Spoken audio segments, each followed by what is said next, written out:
We're about to go on a pretty fascinating journey. And no, not across the globe, but deep inside your own body.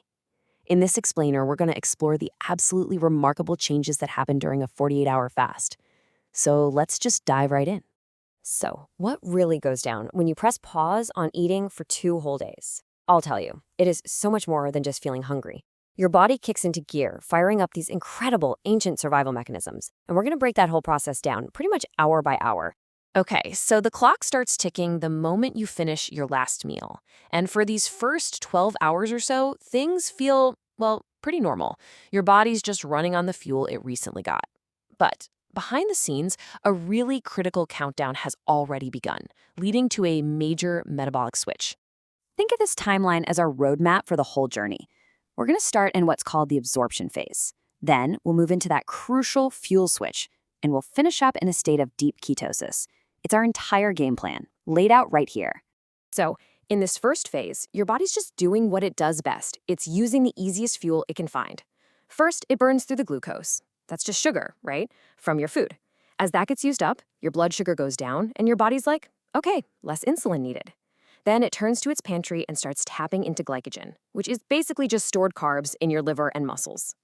All right, right around that 12-hour mark, we hit our first big turning point. That main fuel tank, all that easy-to-get glycogen, is starting to run on empty. So now your body has to get creative. It's got to find a new, more sustainable source of energy. And honestly, this is often the toughest part of the whole thing. With those glycogen stores gone, you're probably going to start to feel it. That classic hangover can definitely set in. You might feel irritable, a bit tired, and of course, pretty hungry. This is your body sending out some very loud signals that it's time to change up the strategy. And that new strategy has a name: ketosis. You can think of it like your body firing up this powerful backup engine. With no carbs left to burn, it starts breaking down your stored body fat and turns it into these super efficient fuel molecules called ketones. So the whole sequence is right here, and it's pretty crucial. First, the glycogen runs out. That triggers a process called lipolysis, which is just a fancy way of saying your body starts breaking down fat. And then finally, your liver takes that fat and transforms it into ketones, which can now power your body and, really importantly, your brain. So now we're in the home stretch, the final 24 hours. And this is where things get really, really interesting. Your body is now fully adapted to its new fuel source, and this remarkable internal process, think of it like a cellular cleanup crew, gets to work. And here is where we hit a totally unexpected plot twist. Once you get into deep ketosis, that intense hunger you felt earlier, it often just vanishes. A lot of people report a pretty surprising drop in their appetite, and at the same time, a big increase in mental clarity. And a big reason for that is a process called autophagy. This is honestly one of the most significant things that happens during a longer fast. It's basically your body's built-in quality control system. Your cells start to systematically clean house, breaking down and getting rid of old, damaged parts to make room for new, healthy ones. You know, this phrase just captures it perfectly. Autophagy isn't just about throwing stuff out. It's a recycling mechanism. It actually reuses the old components to build stronger, more efficient cells. How cool is that? And there's another key thing happening at the same time. Levels of human growth hormone, or HGH, can go way up.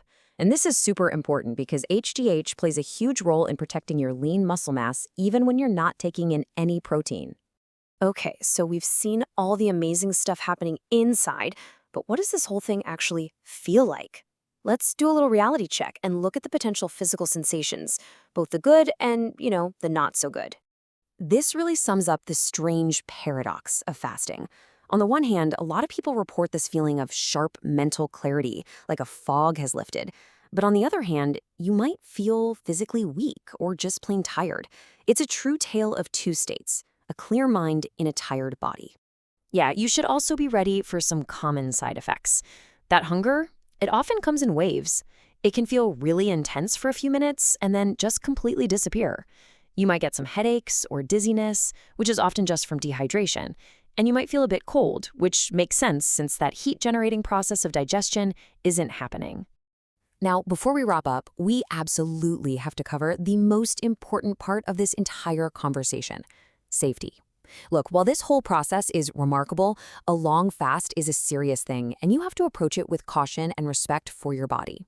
And let me be perfectly 100% clear on this. This is not for everyone.